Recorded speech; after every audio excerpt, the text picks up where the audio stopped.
दोस्तों, बिहार के धरती पे एक से बढ़ के एक लाल पैदा होते हैं जो अलग अलग कारनामा करके दिखा देते हैं। जैसे कि दोस्तों, गायकी में पवन सिंह, पत्रकारिता में मनीष कश्यप दोस्तों, और एक्टिंग में मनोज तिवारी।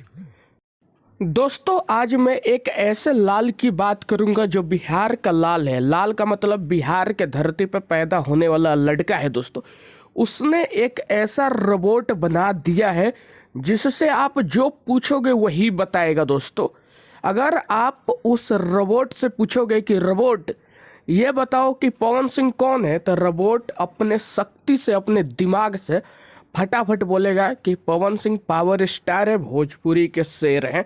तो दोस्तों, मुझे बहुत ज़्यादा खुशी होती है कि बिहार की धरती पे एक से एक बढ़ के लाल पैदा होते हैं और अपना नाम पूरे विश्व में कमाते हैं और बिहार का नाम रोशन करते हैं। तो दोस्तों, आप लोगों को कितनी ज़्यादा खुशी महसूस हो रही कि इस लड़के ने एक ऐसा रोबोट बना दिया जो रोबोट ये भी बता सकता है कि पवन सिंह कौन है। दोस्तों, वीडियो अच्छी लगी तो